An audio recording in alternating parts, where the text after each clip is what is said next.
Waalaikumsalam, berjumpa lagi bersama saya Wong Ganteng Sak Donya. Mohon untuk tidak disebutkan nama dan identitas siapapun dalam percakapan kita kali ini karena konten saya akan naikkan ke YouTube. Bagaimana saya bisa membantu?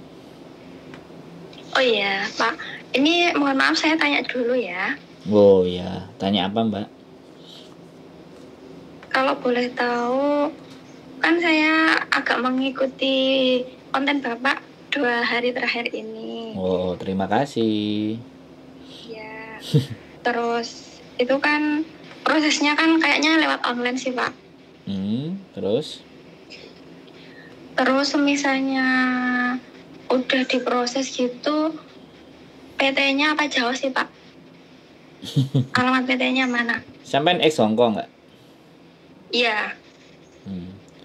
Sekarang gini Mbak, kalau X proses itu Iya. kita cuma ditelepon sama PT, didata semuanya, data sama enggak, kalau enggak sama ya dibetulin, kalau sudah betul baru diproses. Saya ada punya 2 PT, ya kan? Yang satu di Bekasi, yang satu di Jawa Timur. Jadi, tapi kalau untuk permasalahan yang bermasalah ini, biasanya sekali lagi, saya kemarin juga sempat kena. Jadi anak datanya nggak sama. Setelah data nggak sama, data sudah dibetulkan. Kemudian setelah dibetulkan sama PT, dikasih tahu potongannya dia nggak mau. Padahal sudah diproses. Dan kita tidak menahan dokumen apapun. Itu yang membuat saya jadi lebih berhati-hati Mbak. Oh. Karena saya nyodorin orang, kalau orangnya nggak bener, orang PT pasti bilang ke saya. Nah ini yang saya... Gimana, Pak?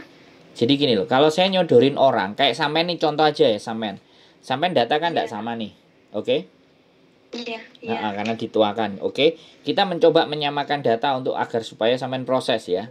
Karena kita tidak menahan dokumen, artinya kita proses duluan. Nah, setelah dokumen itu bisa kita proses yang sesuai KTP Hongkong, sampeannya ndak mau.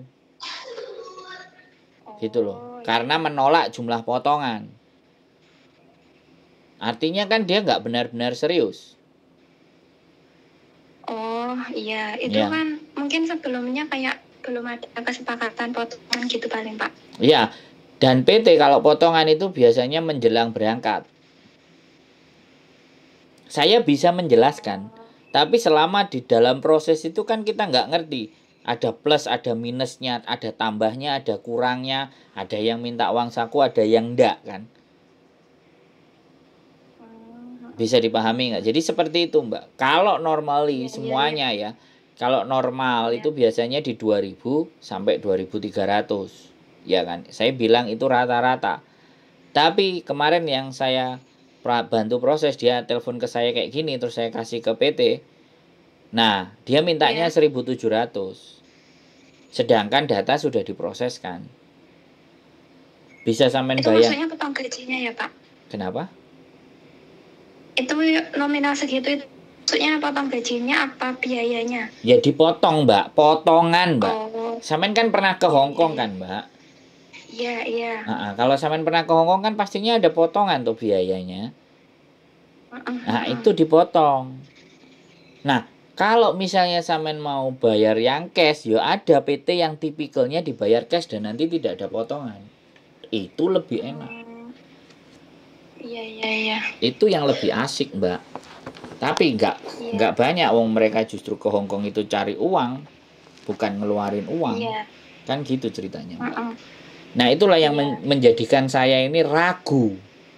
Jadi setiap anak yang datang saya nggak bisa beranggapan semua orang jadi positif. Yang kemarin 3 orang lagi proses ke saya, ya prosesnya maksa, ngoyok-ngoyok, ayo bantu saya Pak. Dilalah sudah diproses, dapat majikan, visa sudah turun, visa baru mau turun tapi sudah diurusin, dia sudah paspor, dia sudah semuanya. Ternyata visanya ditolak sama imigrasi Hongkong gara-gara jualan di Victoria Park. Pernah ketangkap polisi dan dia tidak jujur. Oh iya. Akhirnya saya lagi dibilang ngasih anak bleset gitu. Merekomendasikan orang-orang yang bleset itu pertama. Yang berikutnya ya. Kalau yang berikutnya ini masih bisa dimaklumi. Visa sudah turun, tinggal berangkat tes. Tes fisik apa tes apa ya? Kesehatan. Tes kesehatan itu apa Iya. namanya? Medikal. Dinyatakan hamil. Oh. Strip 2. Terus gimana? 1. Yang terakhir, dia juga nggak ngaku. Jadi diproses ke Hong Kong.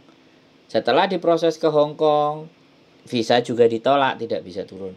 Gara-gara punya utang bank, belum bayar. Bang Hong Kong. Yes. Nah, ini loh. Jadinya antara jujur dan tidak, teman-teman yang mau proses dengan saya, kan saya berpikir. Karena kalau Iya.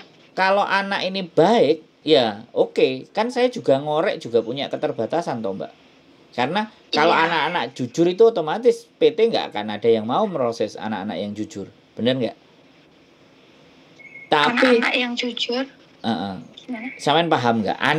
Jadi kalau anak-anak itu jujur mengakui bahwa dia punya kriminal, kira-kira PT mau proses nggak? Enggak. Nggak. Tapi jatuhnya walaupun dia nggak jujur, visanya juga nggak keluar toh. Iya. Nah, di situ. Nanti kalau dia jujur, kan pasti PT bisa ngarahin, ya sudah kalau kamu punya masalah di Hong Kong, ya udah coba ke Taiwan. Ya udah kalau nggak bisa di Hong Kong, masalah kamu ke Singapura. Nah, sekalian ini tak kontenin. Jadi biar teman-teman biar teman-teman itu juga tahu dan punya pandangan bahwa kalau dia sudah punya kesalahan di situ, jangan berharap bisa balik ke situ lagi gitu loh. Makanya hati-hati terhadap record kalau masih butuh uang. Iya. Ya, sekali lagi saya nggak marah ya Mbak. Saya hanya coba memberikan penjelasan. Kalau cuman masalahnya hanya KTP dan identitas, itu tidak menjadi persoalan Mbak. Saya cuma itu aja kok Pak. Taunya aja itu yang dulu soalnya kan saya masih itu kurang umur gitu. Iya. Itu kalau itu nggak pernah ada masalah Mbak. Saya meroses anak-anak yang KTP Hong Kong dan KTP Indonesianya beda sudah berapa yang sudah berangkat. Bahkan pulang dari Taiwan bawa paspor tok, nggak punya kakak, nggak punya KTP, nggak punya apapun, gara-gara ribut sama suaminya. Iya. Surat cerai apapun nggak ada, tapi alhamdulillah dia juga sudah nyampe di Hong Kong, ada di konten saya. Iya Pak. Namanya Mbak Galuh. Jadi kalau sampean teliti ngeliatin konten saya, karena memang banyak itu informasi yang kami berikan, yang saya berikan, karena ya informasi itu bukan dari saya loh. Informasi itu ceritanya teman-teman. Jadi saya nggak mau ngambil informasi itu hanya katanya, saya nggak mau. Iya Pak. Jadi harus jalani. Jadi kalau cuman data KTP mah itu sederhana sekali. Iya. Yang penting nggak ada catatan buruk kriminal. Kalau ya itu berarti kalau boleh tahu potong gajinya berapa bulan Pak? 6. Terus per bulannya? Ya tadi saya ngomong. Tapi sekali 2000 sampai 2300. Tapi sekali lagi ya, saya nggak bisa. Jangan sampai saya kasih tahu segini, nanti begitu sama orang PT ternyata angkanya misalnya lebih gede, terus sampean bilang ya sudah diproses. Nah, kata si Sandro segini sampai segini, itu artinya kan sampean membenturkan saya dengan orang PT. Bisa dipahami nggak? Tapi kalau sampean sebaiknya setelah nanti ada reconnecting ya teman-teman. Jadi halo Mbak. Iya. Jadi lebih bagus nanti ketika orang PT bertanya, sampean pastikan kembali, Pak, kalau boleh tahu berapa potongannya. Jadi enak. Iya. Karena saya di luar orang PT. Saya konten kreator. Tapi saya punya kenalan PT yang saya percaya, kalau anak-anak percaya sama saya loh ya. Saya nggak nyari. Sekali lagi saya garis bawahi, saya nggak nyari anak. Saya cuman bikin konten. Saya bapaknya ini kan bekerja sama PT gitu kan? Enggak, saya enggak ada kerjasama. Tapi kalau anak yang mau proses dan percaya dengan saya bantu. Istri saya dulu agent dan punya kenalan PT, dan selalu permasalahan apa yang ada anak itu PT yang saya rekomendasikan ini bisa ngurusi. Tapi ada konsekuensinya. Nah, konsekuensi itu kan di luar saya gitu loh, Mbak. Karena yang punya mereka bukan saya gitu. Iya. Jadi saya juga bisa mengkritik mereka karena saya juga tidak tergantung dengan mereka. Saya juga bisa membantu mereka dari teman-teman yang percaya dengan saya. Kan jatuhnya seperti itu. Jadi biar sampean juga jelas. Sekali lagi, dan anak-anak semuanya juga ngerti kalau tak kontenin bahwa saya ini YouTuber. Nah, YouTuber kan boleh punya kenalan PT, kenalan agent, ya kan? Kenalan orang pasporan, kan boleh tuh kenalan.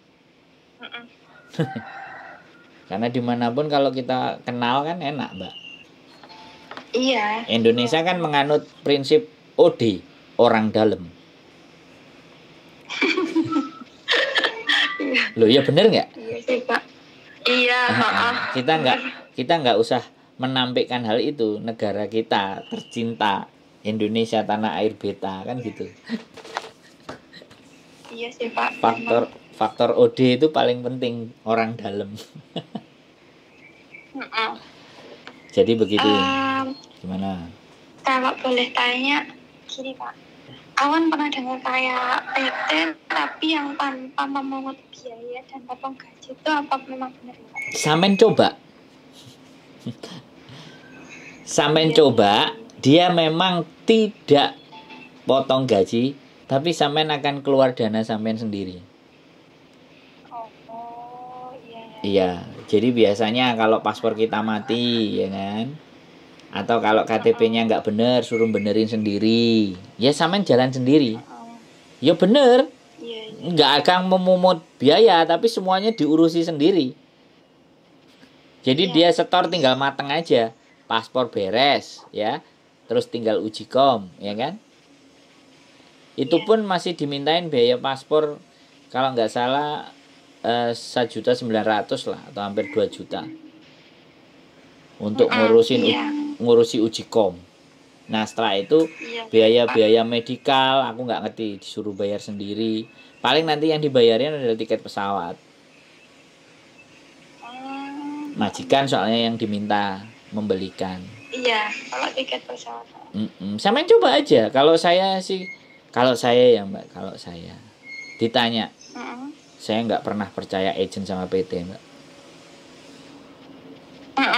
Itu kalau saya, makanya saya ke Hongkongnya pakai turis. Iya. Ya itu kalau saya. Soalnya itu kerjasama sih kedua belah itu. Agensi sama.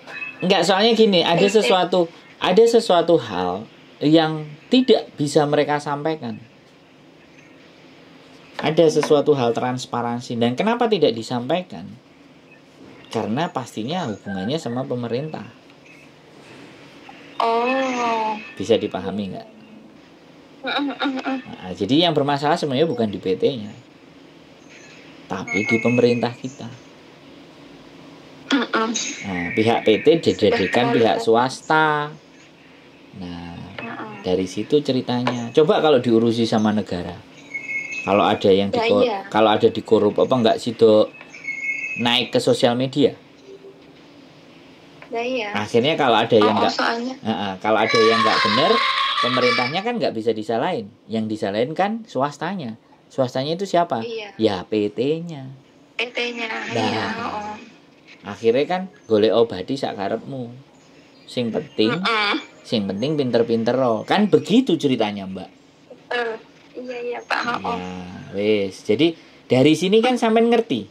Ngomong dengan saya itu saya berdiri di sebelah mana kan sampean ngerti kan? Iya, Pak. Walaupun saya ngerti seperti itu, tapi kalau ada yang minta tolong ke saya ya sudah. Monggo kalau percaya. Kalau enggak juga enggak apa-apa. Iya. Karena saya enggak punya PT, saya enggak punya agent. Kalau saya punya PT sama punya agent itu beda urusan. Iya. Begitu ceritanya Mbak. Makanya saya bebas ngomongnya. Saya tidak terikat dengan siapapun.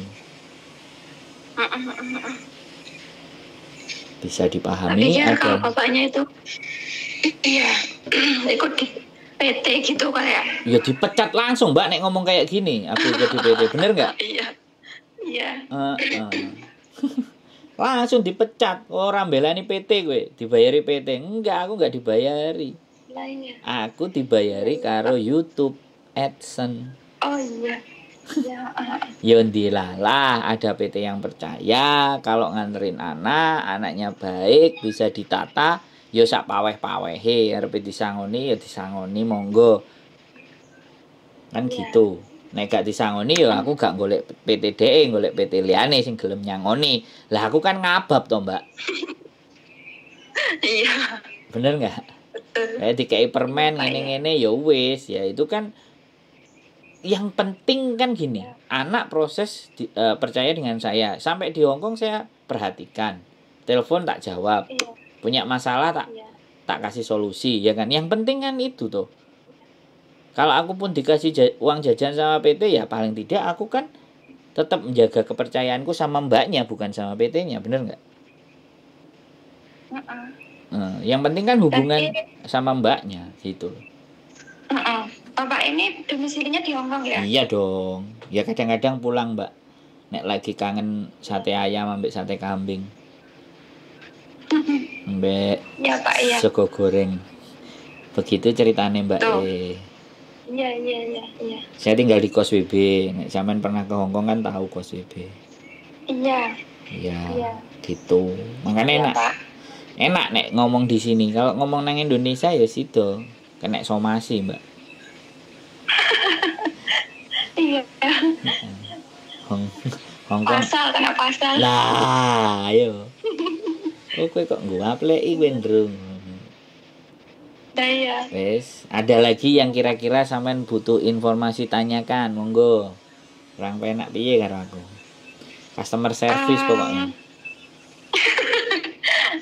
Enggak, soalnya kan saya mau tanya lebih detail kayak masalah vaksin dan sebagainya. Enggak usah. Ya. Kira-kira panjenengan kalau sampean ada ya disertakan, kalau enggak ada ya sudah. Hongkong kan sudah bebas. Iya. Soalnya kan saya masih vaksin 2 kali, katanya kalau mau ke Hongkong harus vaksin yang booster itu, Pak. Enggak lah. Iya. Daftar aja, Hongkong juga butuh CC kok. CC-nya juga butuh uang. Peraturan Hongkong sudah agak fleksibel. Iya. Ada lagi.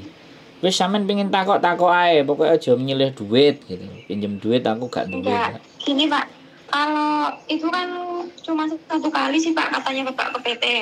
Kayak ujian itu enggak perlu diikuti ya, Pak? Nah, ini saya ceritakan sistem di PT. Sistem di PT itu macam-macam, Mbak. Ada PT yang begitu telepon langsung diminta dokumennya. Ada. Langsung ditahan dokumennya. Ada yang sistemnya seperti itu. Baru tes-tes lainnya. Yang kedua, dokumen gak diminta tapi disuruh uji kom. Didaftarin.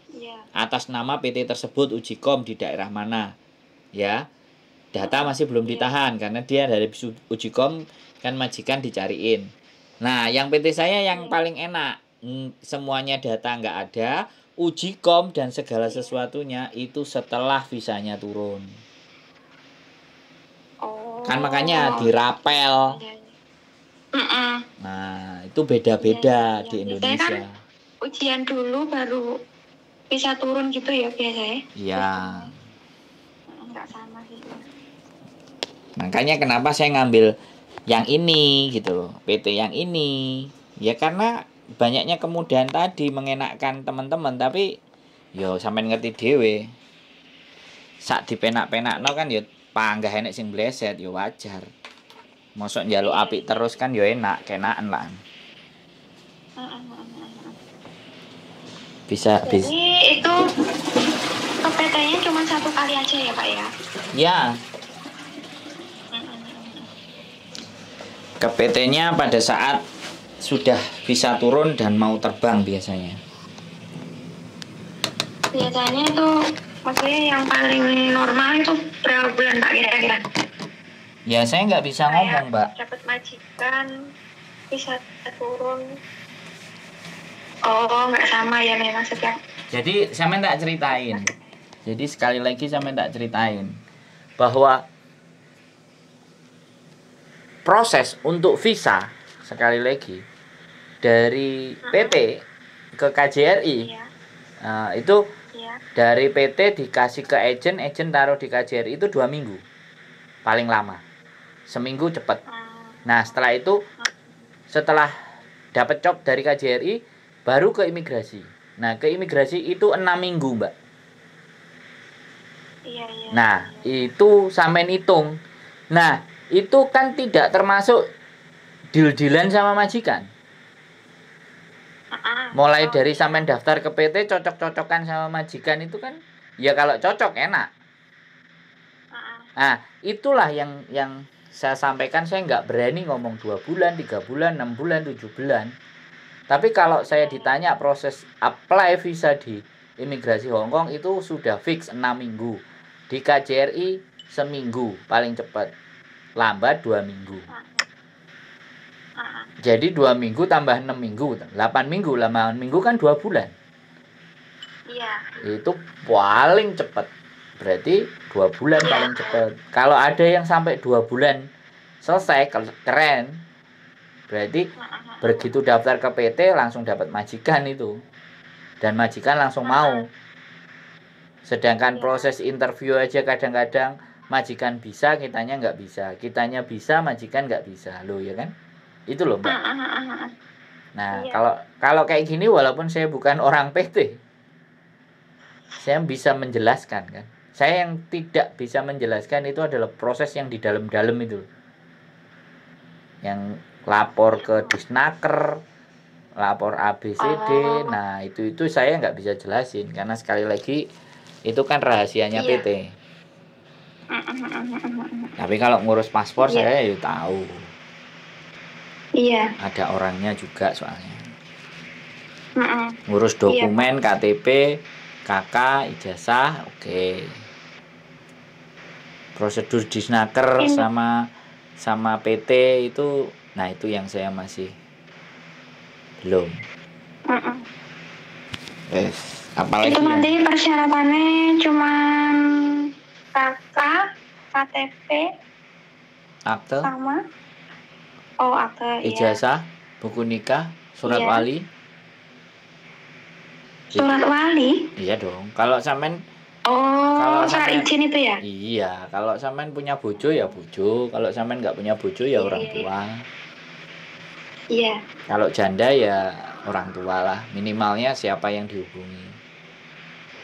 Tapi kalau datanya dipasrahkan ke saya nggak minta. Saya cuman foto KTP Indonesia sama KTP Hong Kong, udah fotonya by WA saja. Cukup. Iya. Tapi itu foto KTP Hong Kong sama Indonesia tahunnya nggak sama ya Pak punyaku. Justru itu Mbak yang mau saya tahu. Walaupun sama pun tak minta, walaupun nggak sama pun tak minta. Jadi kalau ada fotonya kan tahu. Artinya sampean ini akan masuk ke kasus yang mana atau masalah yang mana kan bisa dilihat dari situ. Iya. Karena kan sekali lagi kalau sampean mengikuti KTP yang hari ini, sampean nanti di Hong Kongnya kena data ganda, masalah. Daya. Itu saya yang tak ceritain data ganda kalau sampean pakai yang sekarang, yang dulu dituakan. Iya. Beda 1 huruf aja itu masalah, Mbak. Iya. 1 huruf saja. Iya, Pak. 1 angka juga itu juga masalah. Bayangkan, Hong Kong kan luar biasa. Iya, Pak. Soalnya saya dulu juga pernah hilang KTP saya di sana. Tapi kalau sampean sudah menyamakan, ya kan, kalau data ganda terus disamakan misalnya pakai data yang asli gitu ibaratnya, ya sudah clear. Tapi itu prosesnya lama. Nah di Hong Kong juga ada grup grup data ganda. Jadi banyak anak-anak yang kena data ganda. Akhirnya imigrasi juga kalau mau proses besok visanya lagi. Jadi ibaratnya mau proses visanya lagi, dia harus menunjukkan data yang valid yang dari Indonesia. Entah KTP, entah KK, Pak, boleh. Loh, wis minta kayak gitu lagi imigrasi. Gitu ceritanya, Mbak. Maksudnya kalau mau diperbarui sesuai dengan KTP Indonesia itu prosesnya terlalu rumit ya? Iya pastinya. Tapi setidaknya begini loh, Mbak. Kadang ada mereka yang menyampaikan, kamu kalau renew ke majikan baru, ya kan? Renew majikan baru, disuruh nunjukin bukti identitas yang Indonesia yang asli. Jadi biar tidak bleset lagi gitu.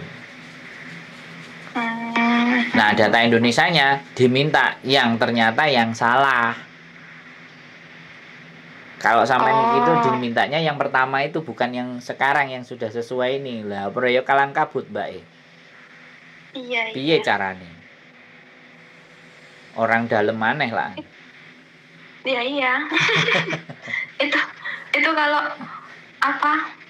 Tapi yang penting kan kitanya aja yang bisa kerja sama PT. Enggak, yang penting misalnya bukan yang penting kitanya. Yang penting itu punya orang dalamnya yang bisa menolong kita gitu.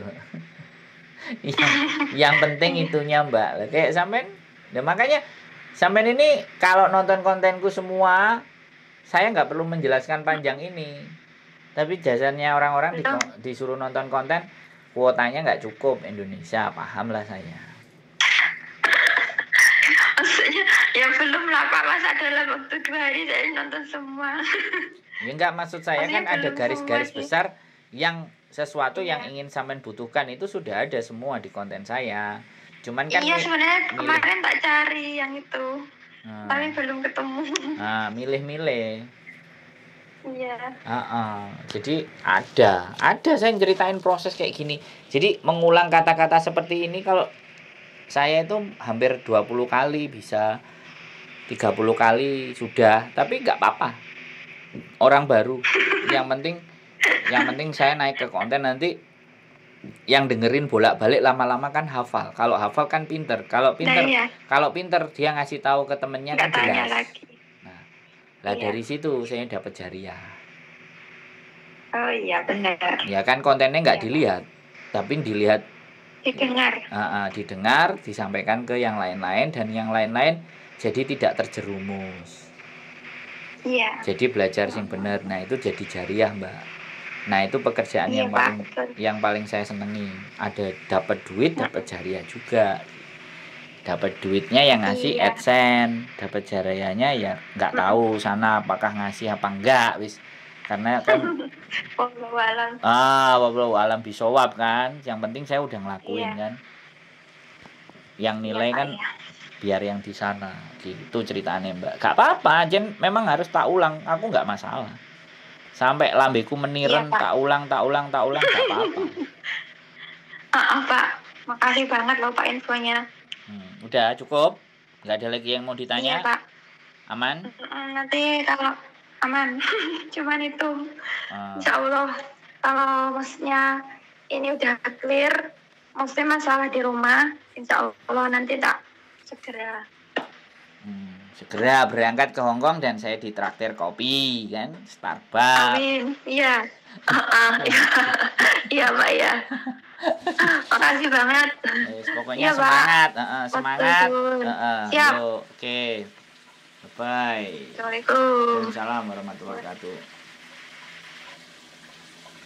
Oke teman-teman semuanya, saya kebelet ngising ya sekali lagi.